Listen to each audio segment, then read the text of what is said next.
अस्सलामुअलैकुम everyone, welcome to जोर का जोड़। मीरब ज़ीशान की तरफ से आपको बहुत बहुत खुशामदीद। देखिए आप सब बिल्कुल ठीक होंगे। मेरे साथ मौजूद हैं हाफिज़ मोहम्मद इमरान और हमारे यहाँ से कुछ फासले पर एक और क्रिकेट मैच जो कि चैम्पियंस ट्रॉफ़ी के सिलसिले में ऑस्ट्रेलिया और अफ़गानिस्तान का है, वो भी चल रहा है और ट्रैफिक भी रवां दवां है।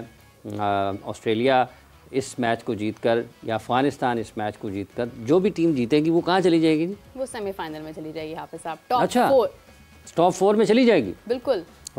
कौन नहीं जा सका? अपना पाकिस्तान। अपना पाकिस्तान। वैसे बांग्लादेश भी नहीं जा सका, उसने कहा हम भी भाई हैं, साथ देंगे पूरा। सो ये अफगानिस्तान ने लेकिन अच्छी क्रिकेट खेली है मेरा, अभी तक देखते हैं आज इसके खिलाफ भी, ऑस्ट्रेलिया के खिलाफ भी। और 2023, 24, 25 मुसलसल 3 बरसों में हम बुरी क्रिकेट खेल रहे हैं और मुसलसल तीसरा आईसीसी का इवेंट है जिसमें अफगानिस्तान ने बहुत अच्छी क्रिकेट खेली है। बिल्कुल ऐसे ही है। और हाफिज़ साहब आप देखें कि एक मैच उन्होंने हारा, उसके बाद उन्होंने किस तरह से ज़बरदस्त अंदाज के अंदर जो है वो अपनी कुछ गलतियाँ, कुछ खामियों को उन्होंने ओवरकम किया। साउथ अफ्रीका बड़ी अच्छी टीम थी, मगर आप देखें इंग्लैंड भी एक बहुत अच्छी टीम है, उसको शिकस्त देकर इस तरह से आगे बढ़ना यकीनन एक बड़ी काबिलियत और एक बड़ी कामयाबी भी है। इसी के साथ आगे बढ़ते हैं। हमारे साथ सेट पर मौजूद हैं sports analyst, sports journalist Imran Suhail साहब। अस्सलाम वालेकुम। वालेकुम सलाम। आपको भी आप सब। बड़ा नारंगी रंग पहना हुआ आपने, किसको सपोर्ट कर रहे हैं? पता नहीं, शर्ट पड़ेगी थी पहन के आ गए। नहीं खैर, ये तो ये वैसे वो हॉलैंड का, आई थिंक हॉलैंड को इस तरह नेदरलैंड का मिलता जुलता ऐसे है, लेकिन वो चैंपियंस ट्रॉफी का हिस्सा नहीं है। लेकिन चले कोई बात नहीं, रंग को छोड़ें। ये बताएं आज कौन जीत रहा है? मेरी तो टीम फेवरेट अफगानिस्तान ही थी। टॉप 4 में जो टीमें आ गई हैं 4, उनमें एक रह गई थी। मतलब साउथ अफ्रीका भी आ जाएगा अगर आज अफगानिस्तान हार जाता तो फिर तो किस्सा ख़त्म हो जाएगा। लेकिन यही 4 टीमें थी, अफगानिस्तान, साउथ अफ्रीका, न्यूजीलैंड और इंडिया। लेकिन आज लगता है कि अब मुश्किल हो गया काम। लेकिन 250 रन भी कर लिए तो फंसाएंगे ज़रूर मैच। बॉलिंग अच्छी है ना, अगर आप देखें तो। उन्होंने टॉस जीतकर बैटिंग के लिए गए ही इसलिए हैं कि अगर वो 200, सवा 200, 250 के दरमियान कई रन्स कर लेते हैं तो अपनी, चूँकि उनकी बॉलिंग स्ट्रेंथ है और सेकंड इनिंग्स में बैटिंग उनके लिए निस्बतन मुश्किल होती है। वो उन्होंने पाकिस्तान के खिलाफ बहुत अच्छी बैटिंग की थी, चेज़ किया था 282 जब मेरा ख्याल अगेंस्ट 2023 के वर्ल्ड कप में, 2023 के वर्ल्ड कप में इंडिया में। लेकिन यहाँ पर तो उसके अलावा वो ज़्यादा कंफर्टेबल होते हैं कि वो अगर पहले खेलें और फिर उस स्पिनर्स के अपने बॉलिंग के ऊपर। कभी पाकिस्तान ऐसा किया करता था, 250 करके भी करता था, जीत लेना। स्ट्रेंथ थी बॉलिंग की पाकिस्तान में, पाकिस्तान के उस वक्त, और क्रिकेट थोड़ी मुख्तलिफ थी, आज थोड़ी मुख्तलिफ है। मुझे वैसे फास्ट बॉलर इतने पसंद नहीं है अफगानिस्तान की, वो स्ट्रेंथ नहीं है। लेकिन आप देखिए कि मैच वो फिर भी जीत गए। हम मैच वो फिर भी जीत गए। हमारी तो स्ट्रेंथ पूरी थी, हमारी फास्ट बॉलिंग पूरी थी, मुकम्मल थी हमारे पास, बल्कि स्पिनर्स नहीं थे। एक स्पिनर हमारे पास स्पेशल स्पिनर था सलमान को। आप खैर ये तो नहीं कह सकते हैं कि वो कोई बड़ा बेहतरीन ऑलराउंडर है, अभी तो खैर उसकी अभी उसने शुरू करना है बहुत कुछ। ज्यादती की उसने खुद के साथ भी और इस मुल्क के साथ। जैसे 10 ओवर चाहे जो मर्जी होता करने चाहिए थे 10 ओवर। आई डोंट नो क्यों नहीं किए, जानबूझ के नहीं किए, कप्तान को कॉन्फिडेंस नहीं था। हालांकि इमरान से अच्छा बॉलर है अभी उसने तो मेरा ख्याल ओवर ही सारे 4-5 किए हैं, 3 या 2 वही उसे ओवर ही नहीं करवाते रहे। वो कॉन्फिडेंस बहुत ज्यादा आ गया था एक विकेट लेके शुभमन गिल। कुछ और चीजें हैं, ओप्स की अपनी भी मर्जी उसके अंदर शामिल। अच्छा। तो वो चाहता नहीं था कि वो 10 ओवर करे। क्यों? इसमें ऐसी क्या वजह? बहुत सारी ग्रुपिंग वाला मामले अभी तक ख़त्म नहीं हुए हैं। अगर आप अभी अफगानिस्तान वाली आपने बात की, वो जीत गए। देखिए अफगानिस्तान के अंदर जो यूनिटी दिखाई देती है और जिस तरह से सीनियर जूनियर्स को बैकअप करते हैं। मैं मोहम्मद अभी अब क्लोज टू 50, आई थिंक 45 तो प्लस होंगे वो, जिस तरह के हैं वो। और राशिद खान, वो कप्तान नहीं है पर वो जान लड़ाते हैं, लड़कों को बुलाते हैं, उनके बताते हैं यार ये करना है, ऐसे फील्डिंग करनी है। राशिद खान 2 को सिंगल में कन्वर्ट कर रहे थे। मोहम्मद अभी ने 2 कैचेस किए, तो बाउंड्री पे खड़े होते, ऊपर नहीं खड़े होते।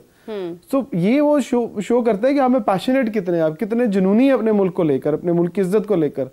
वहां पर ये नहीं है कि 2 मेरे 2 तेरे, एक तेरा हो एक उसका, तो चलो बना दो टीम, बाद में फिर लड़ पड़ना, तूने क्यों रखा था, तेरा भी तो एक आया ना। ये वहां नहीं होता, दुनिया में कहीं नहीं होता, सिर्फ हमारे यहाँ होता है।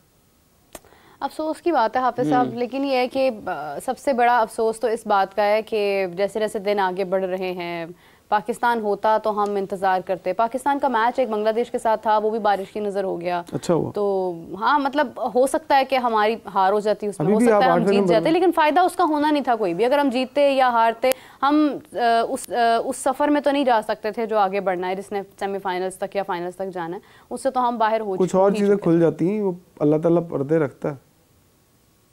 हाफिज़ साहब, हाँ ठीक है कि मैच अगर होता तो ज़्यादा बेहतर था। मैच क्रिकेट देखिए, बात यह है कि आप 2 मैचेस तो हारे हुए हैं ना। हाँ। और उसके बाद तीसरा मैच खेलते और कोई उज़र या वजह बाकी रहती नहीं है किसी भी मामले में। अब चूंकि बारिश है, मौसम है, वो आपके इख्तियार में नहीं है, काबू में नहीं है, उस पर कुछ बात की नहीं जा सकती। लेकिन उससे पहले भी जो 2 मैचेस पाकिस्तान ने खेले थे, उसको देखकर कोई ये तो नहीं कहा जा सकता कि यहाँ पर किस्मत का अमल दखल है या यहाँ पर आपकी बदकिस्मती थी या फिर आप बहुत अच्छा कर रहे थे और अचानक से कोई 1-2 चीज़ें आपके लिए ख़राब हुई और आप हार गए। वो तो तैयारी ही मतलब जीतने वाली थी नहीं पहले दिन से लेकर, और ये कोई नया काम तो है नहीं। एक फहरिस्त है नाकामियों की और उसमें एक और इजाफा हुआ है, बस। और क्या है, ये बातें हो रही हैं। लोगों ने भी सब मैंने देखा है कि लोग भी नहीं चाहते थे कि ये मैच हो। लोगों ने कहा यार बारिश हो जाए, अच्छा है। हाँ, ये पहली दफा मैंने सुना है कि पाकिस्तान को लोग खेलना देखना नहीं चाहते थे खेलता हुआ, कहते यार बारिश हो जाए, नहीं, अच्छा खेलता हुआ नहीं, हारता हुआ नहीं देखना चाहते थे। लोगों को मालूम था कि बांग्लादेश जैसी भी टीम है, लेकिन हमारे रावलपिंडी में अगर आप टेस्ट की बात कर लेना, बेशक फॉर्मेट वो डिफरेंट है या जो भी डिफरेंट है, हरा के तो गए ना, हरा के तो गए। और टेस्ट इसकी निस्बत जो है वो एक मुख्तलिफ फॉर्मेट है। आपने उसके अंदर जिस किस्म की शिकस्त का आपको सामना हुआ कि आप 26 पर 6 आउट करने के बाद बावजूद आप मैच हार गए, अपना वाइट वॉश हो गए, तो फिर वो खौफ मुझे तो ऐसे लगता है बल्कि टीम के अंदर खुद भी होगा।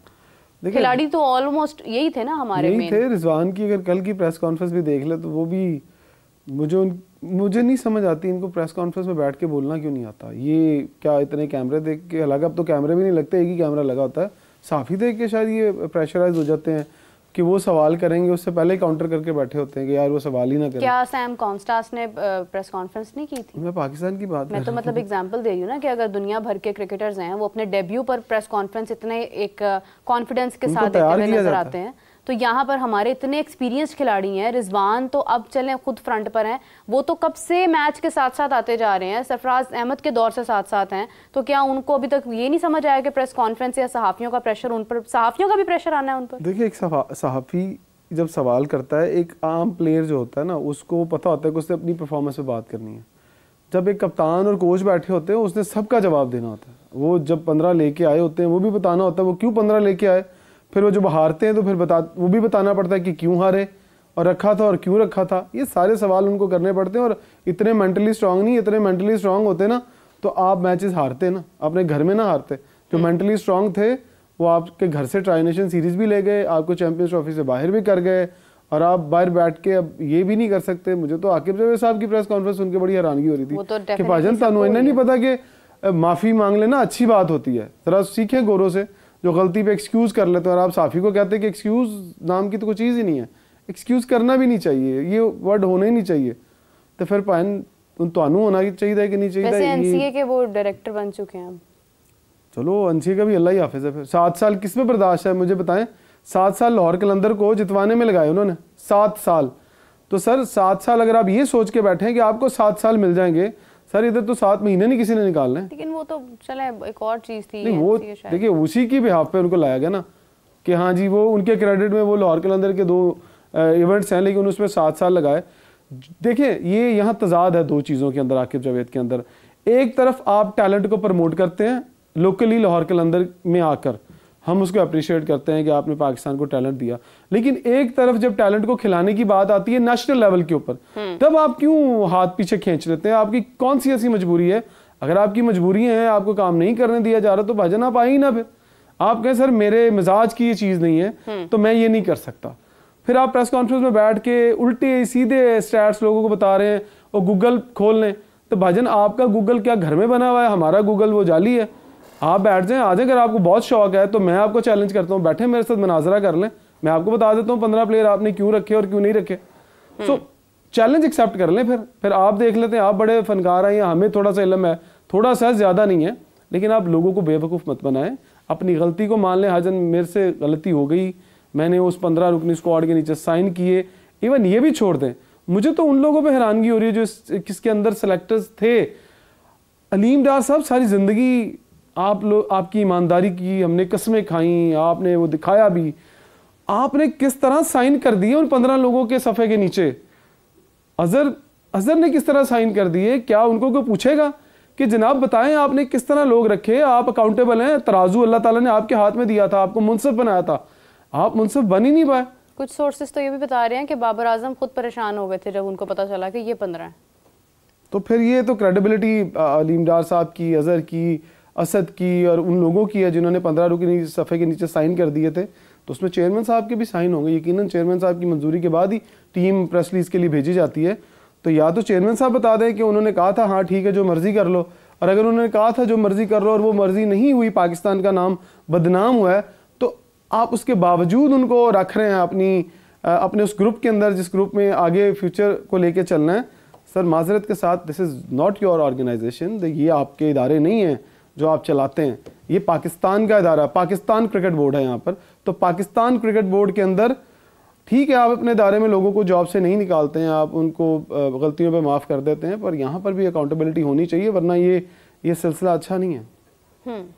जी हाफिज़ साहब, कि ये है कि अगर तो वो नेशनल क्रिकेट एकेडमी में उनको जिम्मेदारी मिलती है तो वो कोई इतना बुरा ख्याल नहीं है, और मुनासिब है वहाँ पर जो अगर प्लेयर्स की डेवलपमेंट की या पाथवेज़ का जो है निज़ाम उसको बेहतर कर सकते हैं, और वो ज़्यादा बेहतर अंदाज में वो उस जगह पर काम कर सकते हैं। उन्होंने पहले भी किया हुआ है। जहाँ तक ताल्लुक़ इस चीज़ का है कि उनको पाकिस्तान टीम की कोचिंग के साथ आना चाहिए था या नहीं आना चाहिए था, ये पहले भी हमने बात की है कि उनको ना पाकिस्तान क्रिकेट बोर्ड को उनको इस तरफ लाना चाहिए था, ना उनको आना चाहिए था। और अब अगर इसके बाद वो नेशनल क्रिकेट एकेडमी में आकिब साहब जाते हैं तो वो ज़रूर वो उनके लिए बहुत बेहतर है, वहाँ पर ज़्यादा बेहतर अंदाज में काम कर सकते हैं। जहाँ तक ताल्लुक़ इस चीज़ का है कि अज़हर अली हैं यूथ डेवलपमेंट के डायरेक्टर, और पाकिस्तान क्रिकेट बोर्ड को ये इस चीज़ का तयन करना चाहिए कि क्या यूथ डेवलपमेंट का काम इतना ही मतलब है कि वो है आसान है या इतना कम है वहाँ पर काम, या वक्त बहुत ज़्यादा है कि आप उनको नेशनल सेलेक्टर भी बना देते हैं, तो फिर ये भी एक सवालिया निशान है। सो उनको जहाँ पर जो उनका काम है उस पर लगाए रखें, सेलेक्टर्स आप अलहदा से रखें, आप किसी और नेशनल सिलेक्शन कमेटी के किसी भी रुकन के पास कोई और ओहदा नहीं होना चाहिए, उनको सिर्फ नेशनल सेलेक्टर होना चाहिए, कोई दूसरी जिम्मेदारी उनके पास होनी नहीं चाहिए। ये बात ठीक है कि सिलेक्शन कमेटी की गलती है और उन्होंने बेहतर लोगों को मुंतखब नहीं किया, और उनको होना चाहिए जो बेहतर हैं और जिन्होंने इस वक्त ठीक काम नहीं किया है। और ये भी कोई ऐसा नहीं है कि पाकिस्तान क्रिकेट बोर्ड के चेयरमैन जो इस वक्त हैं उनके बारे में कि उन्होंने कहा कि तुम बदल लो और देख लो, नज़रसानी कर लो। ये आप चेयरमैन पाकिस्तान क्रिकेट बोर्ड हैं, अगर आपको लगता है कि गलत हो रहा है तो आपको उसमें रोकना है, ये नहीं है आपको इख्तियार हासिल है। ये नहीं है कि आप उनको कहें जी ठीक है, जो आपके सामने गलत हो रहा है तो आप उसको कहें कि होने दें, तो जब गलत हो जाएगा फिर मैं उसमें मुदाखलत करूँगा, ये नहीं है। हाँ, आपको ये मुदाखलत नहीं करनी चाहिए कि आप ज़बरदस्ती किसी को कहें कि शामिल कर लो, इसको रखो टीम। हाँ, लेकिन जब आपके सामने हैं और यही एक बुनियादी फ़र्क है ना मीरब, कि अगर आपको क्रिकेट का मतलब फ़र्ज़ कर लें कोई भी चेयरमैन है, अगर वो खेल से वाकिफ़ नहीं है तो इस किस्म की गलतियाँ उससे होंगी, क्योंकि अगर आप तामीराती काम की सरबराही कर रहे हैं और आप वहाँ पर क्रेडिट ले रहे हैं सारी चीज़ों का, वो अच्छी चीज़ अगर हो गया तो, लेकिन असल काम पाकिस्तान क्रिकेट टीम है। आपका स्टेडियम ऐसा भी रहता जैसा पहले था और टीम जीत जाती तो लोगों ने आपको याद करना था, लेकिन अब अगर स्टेडियम नया बन गया है, टीम आपकी बाहर हो गई है, तो आपको कौन अच्छा कह रहा है? सब लोग आपको आप पर तनकीद कर रहे हैं। तो इसलिए पाकिस्तान क्रिकेट बोर्ड के चेयरमैन जो इस वक्त हैं, जो इससे पहले रहे हैं और जिन्होंने आने वाले दिनों में आना है, क्योंकि सब ने तो रहना नहीं है हमेशा, ठीक है, कल तारीख बदले, कोई पता नहीं कोई और चेयरमैन हो, कोई और आ जाए, तो इसलिए ये चेयरमैन का ये इख्तियार है, और जहाँ पर वो उनको लगे कि वाकईतन चीज़ें दुरुस्त नहीं हैं, उनको वहाँ पर करना चाहिए, कोई भी हो। जिस तरह की ये सिलेक्शन हुई है ना, ये जैसे खिलाड़ी इधर से आगे, उधर से आगे, इधर से आगे, ये तरीकाकार ही दुरुस्त नहीं है। और ये भी ये शोर मच रहा है ना पाकिस्तान में, पाकिस्तान के जो फॉर्मर क्रिकेटर्स हैं या जो मेंटोर्स हैं इस सिस्टम के, जैसे ये चेयरमैन साहब ने कहा है ना कि रिव्यू कर लें, और क्रिकेटर्स ने रिव्यू नहीं किया सिलेक्शन को। ये मेंटोर्स का भी अगर कोई इनको कहेगा ना क्रिटिसिज्म इतना हो रहा है, ये क्रिकेटर्स को कहेंगे ना रिव्यू कर लो, ये नहीं करेंगे, ये फैसला चेयरमैन ने करना है। कि मुझे ये काम पाकिस्तान की क्रिकेट के लिए ठीक है या नहीं है, ये काम आगे बढ़ना है या नहीं बढ़ना है, इससे पाकिस्तान की क्रिकेट को नुकसान है या फ़ायदा है, इसका तयन आप अपनी फैसला साजी से करेंगे, अपनी समझ बूझ से करेंगे।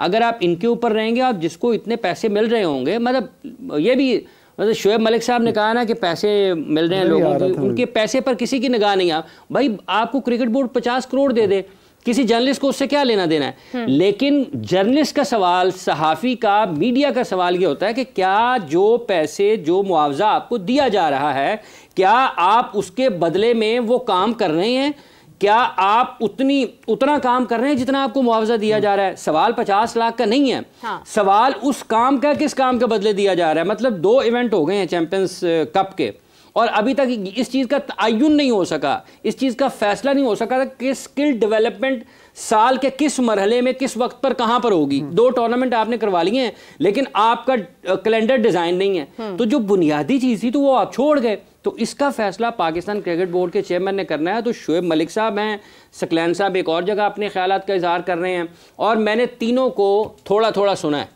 इनके 1.5 2 मिनट के क्लिप, और तीनों में से कोई भी ये बयान नहीं कर सकता, वो भी तीनों में से कोई ये बयान नहीं कर सकता। एक उनका कल का क्लिप है जो 50 लाख वाला है। सकलैन मुश्ताक साहब को रात गए 1:30 पौने 2 बजे मैंने सुना, वो बयान कर रहे थे इसके मेंटोर्स के, उनका क्या काम है। उन्होंने कहा कि अंडर 19 की टीम हमें मिलेगी। सवाल ये पैदा होता है कि जनाब अंडर 19 तक बच्चा कैसे आएगा। हाँ। अंडर 19 आपको तो उस वक्त मिलेगी ना जब अंडर 19 में आएगा, उस तक कहाँ आएगा, उस वक्त उस जगह तक कैसे आएगा अंडर 19 तक। और जब आपने अब ये सीजन डिजाइन किया हुआ है, या तो फिर आप उन 5 टीमों, ये कहते हैं 3 साल दे दें, वो यार क्या करते हैं। 18 में इन्होंने सिस्टम चेंज किया 5 टीमों का, ठीक है जी, 5 टीमें बना दी, उसके बाद उसको 3 साल लगे, अब इसको 4था साल शुरू हो गया, ये 5 टीमों वाला दोबारा ले आए हैं, ठीक है। अब उन 3 वर्षों में जो सत्यानाश और बेड़ा गर्क हुआ, तबाही हुई है पाकिस्तान क्रिकेट की, अब ये कहते हैं 3 साल और दे दें, 3 साल और दे दें, उसके बाद फिर कुछ पता नहीं चलेगा, क्रिकेट खेलने वाले नज़र नहीं आएंगे।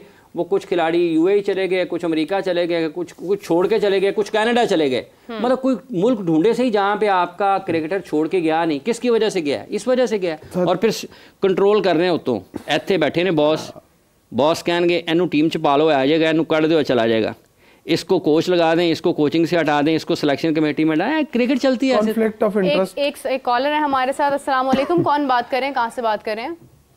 वालेकुम सलाम, सिस्टर जिशान बात कर रहा हूँ आज़ाद कश्मीर से। जी जिशान साहब फरमाइए। आपके प्रोग्राम में मैं रेगुलर कॉल करता हूँ, ठीक है। बहुत शुक्रिया आपका। आपकी बातें अभी भी मैं सुन रहा हूँ, ठीक है।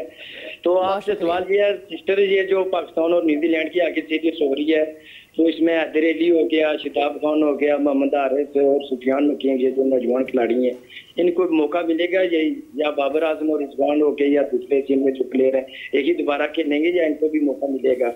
तो ये चांसेस। ठीक है, बहुत शुक्रिया आपका, थैंक यू सो मच। जी इमरान साहब। सर वो इनका जवाब यही है कि तैयारी हो चुकी है नए लड़कों को इतनी टफ सीरीज में धक्का देने के लिए। और जो सीनियर हैं वो कहते हैं कि हमने रेस्ट पे जाना है, और ख़बरें ये निकाली जा रही हैं कि जी पाकिस्तान क्रिकेट बोर्ड की जो मैनेजमेंट है वो सीनियर से नाराज़ है और उनको कुछ अरसे के लिए साइडलाइन किया जा रहा है। और जूनियर्स जिनका ये जिक्र कर रहे हैं कि उनको टीम में रखा जाएगा, ऑब्वियसली वो ही टीम के साथ ट्रैवल करेंगे, और ये उनके लिए एक बहुत बड़ा चैलेंज होगा जिनके लिए हम ये सब फाइट कर रहे हैं कि उनको क्यों नहीं खिलाते। अब सबसे बड़ा इम्तिहान है यंगस्टर्स का, जो हम कहते हैं ना खिलाएं, तो अब यंगस्टर्स को भी क्रिकेट खेलनी चाहिए, टूर एंजॉय करने नहीं जाना आपने, आपको लग्जरी नहीं एंजॉय करनी, आपको क्रिकेट पैशनेट होकर खेलना पड़ेगी। अगर आप समझते हैं कि आप पाकिस्तान का फ्यूचर है, अगर आप ऐसा नहीं करेंगे तो भजन आप भी फिर मम्मी डैडी प्लेयर हैं, आप भी एक टूर करें, आएँ और फिर और किसी को ढूंढेंगे। पहली बात ये। हाफिज़ साहब ने इससे पहले कुछ बातें कर रहे थे, शोएब मलिक साहब के पास थोड़ा सा मैं कमेंट कर दूं। शोएब मलिक साहब, आप हम पे जो एहसान कर रहे हैं ना 50 लाख रुपया लेके महीने का, वो ना करें। आप बड़ा लोगों को टॉन्ट कर रहे हैं, एक तो पैसे भी पाकिस्तान क्रिकेट बोर्ड से लेने पाकिस्तान के नाम के, ऊपर से बातें भी सुनानी। और भाईजान आपके पास पैसे हैं तो क्यों कर रहे हैं काम यहाँ पर? आपको पैसे काम करने के लिए दिए गए, टीवी चैनल्स पे बैठ के बोलने के लिए दिए गए। हमसे ज्यादा जर्नलिस्ट तो आप बन गए। आपका काम था क्रिकेट खेलना, आपका काम तबसरे करना नहीं था कि आप जाकर हमें ही बताएं कि भाईजान ऐसे कर लें, मेरे पास इतने पैसे हैं, और भाईजान अल्लाह आपको और पैसे दे। जरा आए ना, कोई प्लेयर भी निकाल के दिखा दे कि आपने 50 लाख रुपए में एक भी प्लेयर निकाला हो महीने में। हाफिज साहब की बात को मैं आगे सेकंड करता हूँ, थोड़ा बढ़ा देता हूँ। 50 लाख रुपया आप महीने का लाहौर रीजन को, ख्वाजा नदीम साहब को देना शुरू कर दें, एबटाबाद रीजन को, पेशावर रीजन को, कराची रीजन को, इन रीजन को 50 लाख रुपए सिर्फ डेवलपमेंट की मद में दे दें और उन्हें कहें कि जनाब 2 साल हैं, इन 2 सालों में हमें पाकिस्तान की 3 टीमें चाहिए बनानी हमने।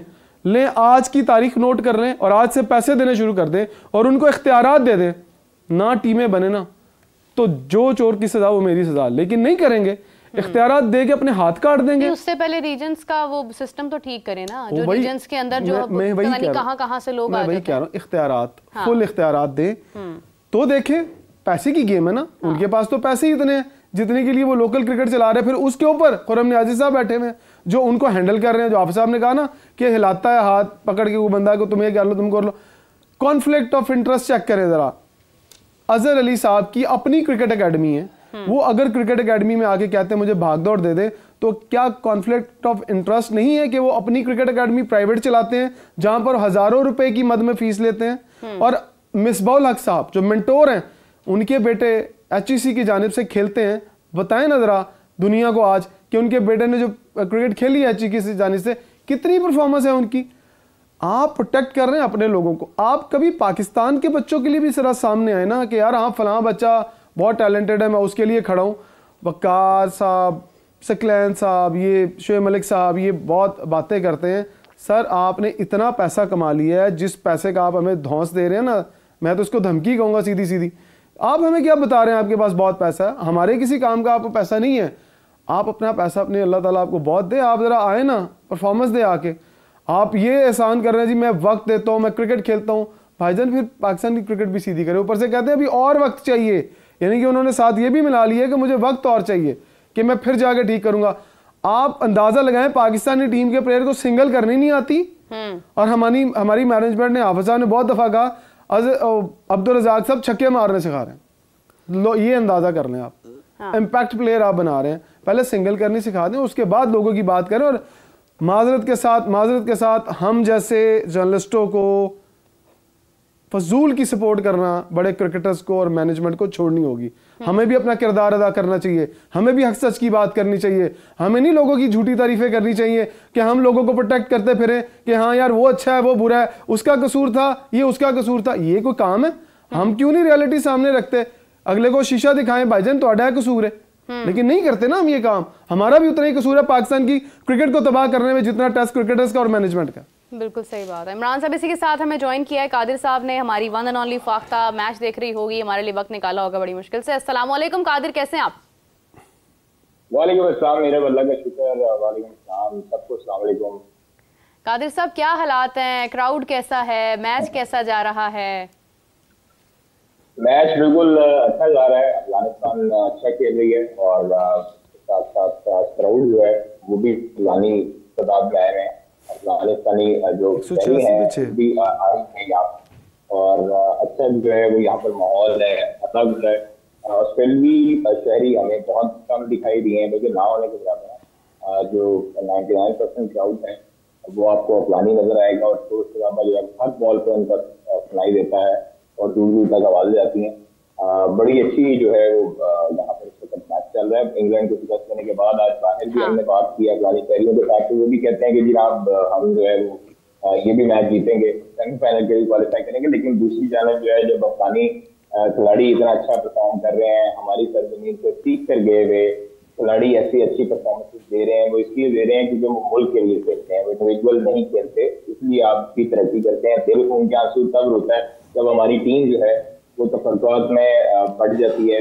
हमारे टीम मैनेजमेंट का कोई भी आदमी ये जिम्मेदारी लेने के हक में नहीं है कि उसकी वजह से शिकस्त हुई। हमारी कौमी टीम के खिलाड़ियों में से कोई भी ऐसा जिम्मेदार शख्स नहीं है जो जिम्मेदारी ले कि हमारी टीम जो है वो हमारी वजह से हारी है या हमारी वजह से उसका जो है वो नाम खराब हुआ है। अब दूसरी चीज है कि देखें, इमरान साहब का गुस्सा भी जायज है, सबका गुस्सा अपने अपनी जगह है, हमारा गुस्सा ज्यादा है कि हम लोग जो है वो एक चीज तो ये है कि अगर हमारी टीम जो है जब वो बनती थी, कॉम्बिनेशन एक सेट होता है, तो अचानक ये आप ICC टूर्नामेंट कोई भी उठा के देखें, अचानक से कोई ना कोई एंट्री होती है। और कोई ना कोई प्लेयर जो है वो पैराशूट के जरिए अंदर टीम में दाखिल हो जाते हैं। तो ये चीजें आपको जब आपने जब कॉम्बिनेशन सेट किया हुआ था, आपने जब चीजें सारी देखी हुई थी, और अब ये जो जराए हमें बताते हैं वो ये है कि जो ऊपर से सीनियर प्लेयर्स हैं उन तक ये बात पहुंची है कि इनको ड्रॉप किया जा रहा है। क्योंकि हमने पहले ही बताया कि शाहीन में से लड़के लिए जाएंगे, फ्रंट फोर्स जो लंबे लंबे 200 मीटर के छक्के सिखा रहे हैं फिरोजाल साहब, वो उनमें से लड़के पिक किए जाएंगे और उनको न्यूजीलैंड के लिए मौका दिया जाएगा। तो उस हवाले से प्लेयर्स ने आपस में मुशावरत शुरू कर दी है कि क्यों ना ये ड्रॉप करने का लेबल हमारे ऊपर लगाएं, उससे पहले कि हम जो है वो रेस्ट ले लें। और ये रेस्ट उनको बहुत पुराना लेना चाहिए था। जरा हमें ये भी बताते हैं कि सदाब खान की एंट्री हो सकती है, और दूसरी जानब सकलैन मुश्ताक की हवाले से जो है खबर कोशिश कर रही है कि वो हो सकता है कि हेड कोच है, और अभी आकिब जवेद और सकलैन मुश्ताक दोनों में से भी बातचीत कंफर्म नहीं हुई है। दूसरी जानब आपको बताते हैं कि कप्तानी के हवाले से भी चीजें चल रही हैं। जब आप शिकस्त खाते हैं उसके बाद आपको 2-3 दिन जब आप टूर्नामेंट से बाहर हुए हैं तो 2-3 दिन के अंदर सारी चीजें क्लियर होना शुरू हो जाएंगी, सब चीजें बाहर आना शुरू हो जाएंगी। अभी बहुत सी चीजें अंदर है, क्योंकि हमने ब्रेक की थी फखर जमान की खबर। मैं आपको बताऊं कि फखर जमान की जो इंजरी के हवाले से खबर थी या उसकी जो रिटायरमेंट लेने के हवाले से जो खबर थी, वो लोग कह रहे हैं कि जी ये फेक न्यूज है। फखर ने आके नो डाउट उसको उसकी तरदीद की, हम मानते हैं, चले वीडियो पैगाम आ गया, उसकी तरदीद आ गई, लेकिन ऐसी क्या इमरजेंसी आ गई कि पाकिस्तान क्रिकेट बोर्ड ने 2 घंटों के अंदर अंदर फखर को बुलाया एक होटल से गुलबर्ग से, और उसकी वीडियोस बनवाए, उसके सारे चीजें हो।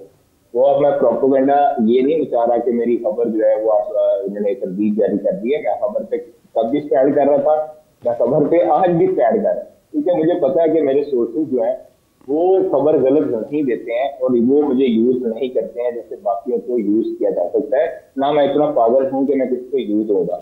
दूसरी चीज क्या फखर जमान वाली जो खबर थी उसका बैकग्राउंड ये था कि फखर जमान ने चैंपियंस कप के दौरान, ILT के दौरान कई खिलाड़ियों के साथ बातचीत की कि वो ये ICC चैंपियंस ट्रॉफी उनका आखिरी टूर्नामेंट होगा, और वो उनकी सेहत भी इजाजत नहीं देती कि वो जो है वो अब ज्यादा जो क्रिकेट खेले वो इन एंड आउट खेलते रहेंगे और रेस्ट लेते रहेंगे। तो ये चीजें अब मुझे प्लेयर्स की समझ नहीं आती है कि प्लेयर अचानक से इतने भोले शरीफ और अपनी बात से कैसे खेल सकते हैं। मैं उसको बिल्कुल भी डिफेंड नहीं कर रहा, तो जो खबर दी है उस पर फखर ने जो तरदीद जारी की है, मैं सिर्फ अपना एक चीज रखना चाह रहा हूँ कि जो खबर है वो है, आज नहीं कल सबके मुंह बंद होंगे उस खबर पे, और वो जब चीजें आएंगी तब सबको पता लगेगा कि वनडे क्रिकेट में कौन होता है। फखर की बीमारी वाली खबर भी आपने दी थी ना, उस वक्त भी उसकी तरफ से आया था कि नहीं ये तो झूठ है। मेरी बात सुने, अच्छा मेरी बात सुनिए, बड़ा अच्छा पॉइंट रेज किया मेरा।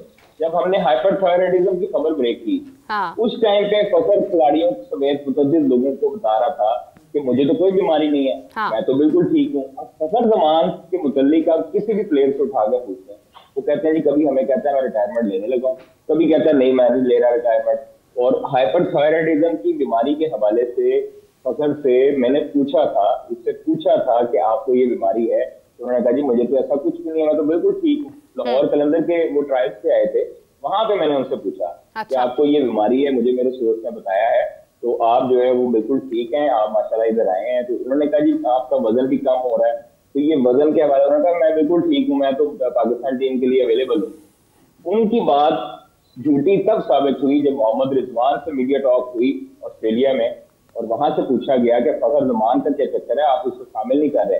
फखर जमान के मुतालिक मोहम्मद रिजवान ने कहा कि ये बीमार है, इनको हाइपरथायराइडिज्म की बीमारी है, ठीक है। हम लोग तब भी सच्चे साबित हुए। ये इनके मुंह के लिए बड़ा आसान होता है एक लफ्ज करना कि नहीं जी नहीं ये खबर झूठी है। मुझे पता है कि मैंने वो 7-8 लोगों से वेरिफिकेशन के बाद दी है, और मुझे मेरा दिल साफ है, मेरी नीयत साफ है, तो मुझे अल्लाह का शुक्र है, अपनी खबर पे बिलीव है, और मैं आज भी कायम हूँ, कल भी कायम था और रहूंगा कायम कि मेरी खबर बिल्कुल ठीक है। खबर वाली इन्होंने जो बातें की हैं, ये आए ये हल्फ उठा के कहें कि ये इन्होंने बात नहीं की, ये इन्होंने जो है वो नहीं की। 7 लोगों से मैं 7 लोगों के नाम भी गिनवाऊंगा उनको, ये हल्फ उठा के कहें, मैं सबके सामने माफी मांगूंगा। मुझे माफी, देखिए माफी मांगने वाला कोई छोटा बड़ा नहीं हो सकता, मैं गलती पे होऊंगा तो मैं मांगूंगा, लेकिन जब आप किसी को झूठा करार दे रहे हैं बिला वजह का, और आप जो है वो ये आप, अच्छा मुझे ये बताएं, फखर जमान ने क्या गुस्से का इजहार नहीं किया था किसी के साथ कि जब पाकिस्तान इंडिया का मैच चल रहा था, रिजवान स्लो खेल रहे थे, रिजवान को बड़ी बड़ी बातें नहीं सुनाई उन्होंने, कहें आके इनकी तरदीद भी करें। फखर जमान ने तब जब ये जो हुआ था मामला होटल वाला जिसमें उस्मान वाला और सलमान नसीर के बारे में हुई थी, तो क्या इन्होंने प्लानिंग नहीं की थी 4-5 प्लेयरों के साथ, 3-4 प्लेयरों के साथ और प्रीमियम प्लेयरों के साथ? क्या आप लोग भी बोलोगे? वो लोग चुप रहे, ये जनाब फंस गए, ये बोलते रहे अंदर। तो ये चीजें मेरे पास बहुत ज्यादा पड़ी हैं। मैं इनको बड़ा करीब से जानता हूँ और मेरे पास बहुत चीजें हैं। मुझे पता है उस दिन जब आप बता रहे थे कि मेरे पास एक ऐसी खबर है कि अगर मैं लगा दूं तो ये दुनिया में आग लगाने वाली खबर है, लेकिन आपने मुझे भी नहीं बताया था, आपने अपने पास छुपा कर रखी थी। मैं इस बात को समझती हूँ कि समटाइम्स बहुत चीजें इंसान के पास होती हैं, लेकिन इंसान किसी की इज्जत, मुल्क की इज्जत, खिलाड़ियों की इज्जत की खातिर वो चीजें अवॉइड करता है। लेकिन अगर वो कोई चीज बाहर निकाल रहा है तो उसका ताल्लुक भी क्रिकेट की बेहतरी के लिए है, उसका ताल्लुक हमारी टीम की बेहतरी के लिए है। मेरी बात सुने। मेरा एज ए जर्नलिस्ट एक मेरा हक बनता है और तेरी चीजें हैं, मुझे एक एथिक्स जो है वो पता है। हाफिज इमरान साहब भी हैं, इमरान सुहेल साहब भी हैं। मैं हाफिज साहब से सवाल करना चाहता हूँ, इमरान भी उधर। हाफिज साहब, अगर कोई आपने खबर किसी के मुतालिक हो तो क्या करना चाहिए? खबर देनी चाहिए। हाफिज साहब आप बताएं। नहीं, खबर अगर किसी के मुतालिक हो, अगर इमरान आपके मुतालिक खबर हो मेरे पास, तो मुझे क्या करना चाहिए? एथिक्स क्या है? मुझे क्या करना चाहिए एज एथिकल? मतलब कंफर्म करना चाहिए पहले तो। खबर कंफर्म करना आपका राइट बनता है, सबसे पहला राइट आपका खबर कंफर्म करना है। अगर वो कर देता है तो आप उस खबर को दे सकते हैं। देखिए उसमें मेरा हक बनता है ना, मेरा साहब बता रहे हैं ना कि मैं एक कंसर्न बंदा जिसके साथ मेरी जिसके लिए हाफिज साहब का भी जवाब सुन ले कादिर साहब। एक मिनट में बात करूं। जी ख्वाहिश साहब। जी आप साहब बोले। नहीं ख्वाहिश साहब आप बात मुकम्मल करें। हाफिज साहब, मेरा वही सवाल था कि मतलब जो इमरान ने बोला, मेरा यही सवाल है कि अगर आप जर्नलिस्टिक एक पॉइंट ऑफ व्यू से देखें कि आपके पास किसी बंदे की खबर है XYZ की, आप उसको फोन करते हैं, आपको सबसे पहले क्या करना चाहिए? देखिए आप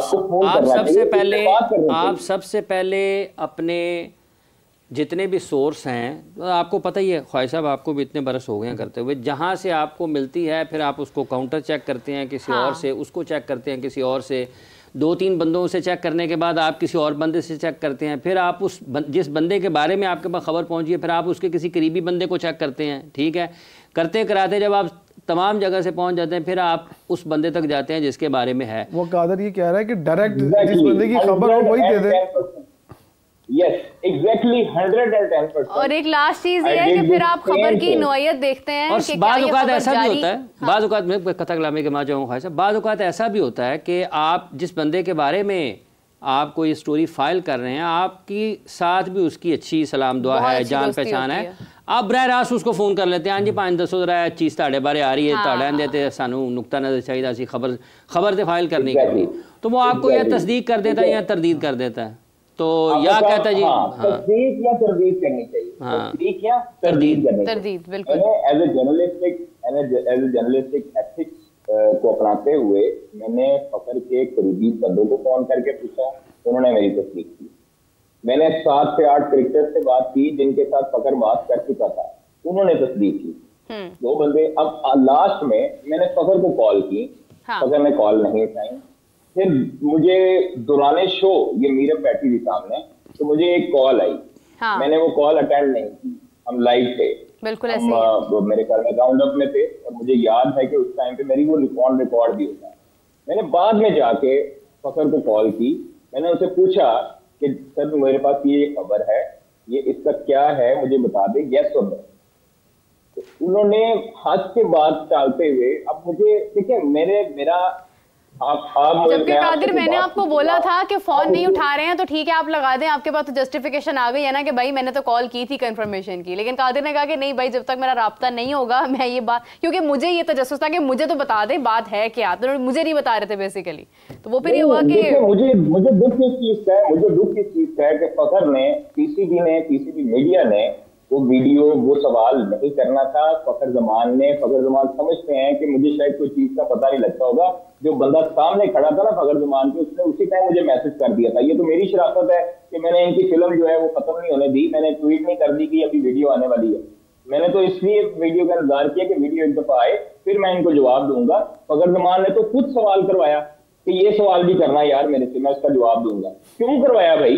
आप लोगों को किस चीज का डर था? अगर आपने बातें नहीं की हैं तो आपको किस चीज का डर था, ये बताएं। आप क्यों मजाक उड़ाते हैं मोहम्मद रिजवान की बैटिंग का? आप कप्तान है ना आपका। तो ये माजरत के साथ अब जो है वो ये चीजें हमने बहुत बर्दाश्त कर ली हैं। जो मुझे चैलेंज करेगा फिर हम अल्टीमेटली उसको भी चैलेंज करेंगे और सारी चीजें सामने लाएंगे इंशाल्लाह। लेकिन मैंने तो आपको चैलेंज किया था कि भारत अपने सारे मैचेस जीतेगा, आपने मुझे कहा नहीं जी पाकिस्तान जीतने वाला है। मेरा चैलेंज तो गलत हो गया ना फिर आपके साथ। पाकिस्तान की मैं ये वाला चैलेंज ये 15 रख के भी ना, ये 15 रख के जिसके बारे में बात कर रहा है ये कहता था ये जीतेगी, ये टीम जीतनी है। ये इसकी शराफत है कि फिर भी पाकिस्तान के लोगों को ये ट्रू लव है। हाँ, ये उनको बचाता है। नहीं, बचाने की बात नहीं इमरान। देखो ये अल्टीमेटली हमारे लोग नहीं है ना यार। मतलब अब हमारे टूर्नामेंट खेलने गए हैं, हम लोगों को दुख नहीं होता। मैं दुबई गया हूँ, जिंदगी में ये शॉर्टेस्ट ट्रिप है तो सिर्फ जाना हुआ और आना हुआ, अल्लाह की कसम। मतलब जाना हुआ है और आना हुआ है, समझ नहीं आ रही थी सोना कब है उठना कब है, क्योंकि रात को यहाँ से ऑस्ट्रेलिया इंग्लैंड का मैच कवर किया। ज्यादा दुख बाकी कोई नहीं, आपका शौक पूरा हो जाएगा, इंडिया फाइनल खेलेगा ना दुबई में। एक और बात है, मेरे ख्वाहिश साहब भी यहाँ पर है, इमरान भी, मैं हम प्रोग्राम में इख्ताम की तरफ। देखिए एक और बात भी है, पाकिस्तान की क्रिकेट में जर्नलिस्ट का काम होता है कि उसने खबर देनी है, निकालनी है, लेकिन ये जो लीक्स हो रही है ना पाकिस्तान क्रिकेट में, ये भी इतनी अच्छी नहीं है पाकिस्तान की। हम क्योंकि मैंने कहा कि ख्वाहिश साहब चले जाएं, उनकी अदम मौजूदगी में बात की जाए वो ज़्यादा मुनासिब नहीं है। वो हैं तो हाँ। ये इस चीज़ का भी तयन होना चाहिए, चाहे खिलाड़ी हैं चाहे बोर्ड ऑफिशल्स हैं। ये जो खिलाड़ियों की बातें आती हैं ना बाहर, ये इतना अच्छा नहीं है पाकिस्तान के क्रिकेट के लिए। ये इनको खुद आज भी नहीं आ रही, आपको भी पता ही है।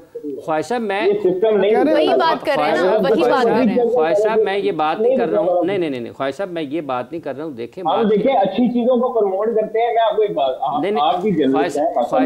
ख्वाहिश साहब मेरी भी, ख्वाहिश साहब मैं ये नहीं कह रहा हूँ, ख्वाहिश साहब मैं ये नहीं कह रहा हूँ, मैं ये कह रहा हूँ कि ये जो ड्रेसिंग रूम है ना, इट्स जस्ट लाइक बेडरूम। हाँ, इसकी प्राइवेसी अपनी है। ठीक है, आप नहीं करते अपनी बातें, और ये जो भी करता है, ख्वाजा साहब तो ड्रेसिंग रूम में नहीं है ना कि ख्वाजा साहब लीक कर रहे हैं, ख्वाजा साहब तक तो कोई पहुंचा रहा है। अब उनकी जिम्मेदारी है कि उन्होंने फिर उसको डेफिनेटली, मेरा ये मानना है तो पूरी टीम में ही है। फिर पाकिस्तान क्रिकेट बोर्ड के top officials, Pakistan cricket board के लोग, पाकिस्तान क्रिकेट टीम के खिलाड़ी, इन सबको अपने आप को, अपने रवैयों पर नज़रसानी करनी है।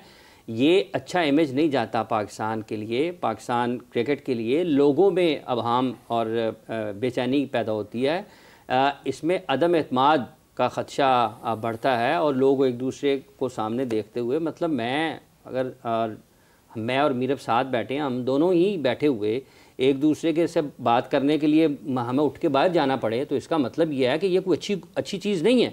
तो जब आपने साल में 9 महीने 10 महीने बाहर ट्रैवल करना है, ठीक है, तो आपका एतमाद का रिश्ता इतना अच्छा होना चाहिए कि इस किस्म की चीज़ों को आप हज़म कर सकें।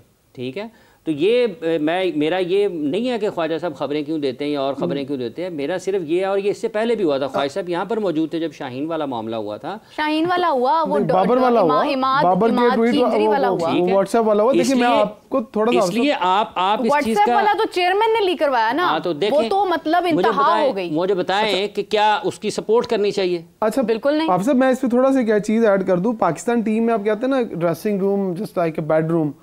सर बेडरूम में घर के अंदर वो लोग आते हैं जो घर के होते हैं। फिर मैं वो एक थोड़ा सख्त लफ्ज़ है, मैं यहाँ नहीं बोलना चाहता। आप जिस तरह से 15 लोगों को मुख्तलिफ कोनों से 15 कोने ढूंढ के ला के एक जगह पर रखते हैं, और जो उनको भेजते हैं टीम में वो इसी नीयत से भेजते हैं कि अंदर से तूने जा रहा है ना, तूने मुझे बताना अंदर क्या है, और वो कसम खा के आया होता है कि हाँ मैं खबर दूंगा। क्या नहीं, आप इमाम को किस डर से नहीं रखते रहे टीम में? आप अहमद शहजाद को किस डर से टीम से निकालते रहे? आप उमर अकमल को किस डर से टीम से निकालते रहे? 3 बहुत बड़े शवाहिद हैं, इनके बारे में क्रिकेट बोर्ड में पूछे। कादर से ये नहीं होता कि इन्हों टीम से नहीं रखना, ये खबरें लीक करता है। क्या ऐसे नहीं था? फवाद आलम भी यही करते थे, खबरें नहीं लीक करते, रियलिटीज लीक करते हैं। इमरान साहब बात ये है कि कोई भी करता है, हाँ। उस ड्रेसिंग रूम में जाहिर है आपका सपोर्ट स्टाफ भी होगा, आपके खिलाड़ी भी होंगे, ठीक है, उसमें 15 से ज़्यादा लोग होते हैं, ठीक है, 15 से ज़्यादा लोग होते हैं। मकसद ये बात करने का है कि वो तमाम लोग जो जहाँ वहाँ पर मौजूद हैं, उनको अपनी अखलाकी कदरों को बेहतर बनाने की ज़रूरत है कि कम अज़ कम एक दूसरे की बात, आप मतलब कमरा बदलने के साथ ही आप अल्फाज ना बदल दें अपने। इसलिए याद है मलंग अली, आप ਤੁਸੀਂ हाफिज साहब चाह रहे हो कि ऐसी ना बाहर किसी को से रेडी ला ली। ख्वाजा साहब मैं इंजीनियर ख्वाजा साहब और चीजें निकल आती हैं। यार सबसे ज्यादा खबरें तो फिर मलंगली ने दी है। ख्वाजा साहब जो मसौर है हमारा। कादिर साहब आपने जब सवाल किया था ना कि जर्नलिस्टिक एथिक्स, और जब इमरान साहब और हाफिज साहब ने अपनी राय उसमें दिया ना, मेरा लास्ट वाला कमेंट अधूरा रह गया था। मैं उसमें यही बात कर रही थी कि जब आप तक खबर आती है, आपकी सारे प्रोसेस गुजर जाते हैं, वेरिफिकेशन, कंफर्मेशन, क्रॉस चेक, उसके बाद एक और चीज होती है, एक अच्छे सहाफी की अलामत होती है कि वो ये देखता है कि इस खबर का इम्पैक्ट क्या आएगा। वो उसके मुताबिक कई खबरें दबा जाता है, और कई खबरें जो उसको लगता है कि ये अब ज़रूरी खबर है, इसका ताल्लुक मेरी क्रिकेट की, फॉर एग्जाम्पल अगर हम स्पोर्ट्स जर्नलिस्ट हैं तो उसकी बेहतरी के लिए, तो फिर वो चीज़ वो आगे नशर कर देता है। और जो लोग अंदर बैठे हैं, जो मतलब ड्रेसिंग रूम में हैं, वो क्या कर रहे हैं, ये तो बेसिकली उनके लिए है कि वो एथिक्स से थोड़ा सा काम लें। लेकिन जब रिपोर्टर तक बात आ गई, जर्नलिस्ट तक बात आ गई, तो ये फिर उसकी एक बुनियादी जिम्मेदारी है कि फिर जब उस तक बात आ गई है, वो फिर दबी नहीं रहनी चाहिए। अगर उस बात में खराब, अगर खबर आती है ना, तो हम भी पाकिस्तान की बेहतरी के लिए निकालते हैं। अच्छा एक और बात है, चलो फखर भी आ गई। नहीं ख्वाजा साहब मैं आपकी बात ही नहीं कर रहा, मैं आपकी बात नहीं कर रहा। ये भी नहीं है कि ख्वाजा साहब, मैं आपको एक और बात बता रहा हूँ ख्वाजा साहब, अगर ये ड्रेसिंग धोखे ना देखें बात की, अगर ये ड्रेसिंग रूम की खबरें सामने आना बंद होंगी तो आपका क्या ख्याल है, और खबरें सब कुछ बंद हो जाएगा, और जराए खुल आते हैं, और चीजें नजर आ जाती हैं, जो जर्नलिस्ट का तो ही काम है, उसने कवर करना। अब मेरी बात सुने, पिछले 1.5 साल में इन्होंने पहला सितारा, चाहे ये हमारे टैक्स के पैसों से नहीं है, ये करते हैं पॉलिटिक्स। ये ड्रेसिंग रूम में, ग्राउंड में ये करेंगे तो मैं भाईजान बाहर लाऊंगा। ख्वाजा साहब मैं अगर मुझे कोई गलत साथी कहता है, आपको मुझे कोई टाउट करता है, मुझे कोई पेड साथी कहता है, तो मुझे कबूल है। ख्वाजा साहब मैं आपको नहीं रोक रहा, ख्वाजा साहब आप बात अपने पर ले गए हैं ख्वाजा साहब। नहीं चले बात, अच्छा मेरी बात मुकम्मल करने दें ख्वाजा साहब। जब मेरा जी कादिर साहब बोलें। यही समझ नहीं आ रही बात किस। मैं ये अर्ज कर रहा हूँ कि जब मैं इनको हर चीज में सपोर्ट देता हूँ ना, बिला फायदा, बिला झिझक, और मुझे पता है कि लोग ये कहते हैं कि ये पेड़ है, ये टाउट है, ये जो भी है, मुझे इससे कोई फर्क नहीं पड़ता। जब ये मैच हारते हैं, अवाम के चेहरे, अवाम के तासुरात, जब वो पाकिस्तान पहले ही ऐसे मुश्किल हालात में है कि अवाम जो है वो बाहर रोटी को तरसती है, लेकिन दूसरी तरफ पाकिस्तान टीम की उम्मीदें उनको आज भी बरकरार है। और जब ये अंदर से इत्तेफाक नहीं रखेंगे, जब ये कप्तानी की जंगों में जाते रहेंगे, जब ये अपने 11-1 होकर नहीं खेलेंगे, तब तक ये चीजें बाहर लाते रहेंगे। क्योंकि इनकी इस्लाह भी हमने ही करनी है। जब तक हम बाहर नहीं लाएंगे, तब तक इस्लाह करने वाला पाकिस्तान क्रिकेट बोर्ड में से कोई भी नहीं होगा। पाकिस्तान मेरा एक जाते रखा ये खबर 11 की आ गई है ना आपकी। आप एक मरतबा कहें यार भाई मैंने तेरी अंदर की खबर नहीं देनी, और लेकिन दूसरी बात 1.5 साल हो गया है, पाकिस्तान क्रिकेट बोर्ड के चेयरमैन की कोई खबर नहीं आई। मैं आपको खबर बताऊं, वो अभी नहीं, अब इस डिस्कशन पे हम मजीद बात करेंगे, अभी हमारे पास वक्त कम है। आप सबका बहुत शुक्रिया। हम आपको ज्वाइन करते हैं कुछ ही देर के बाद, इसी टॉपिक से आगाज करेंगे नेक्स्ट प्रोग्राम का। Till then take care, bye bye.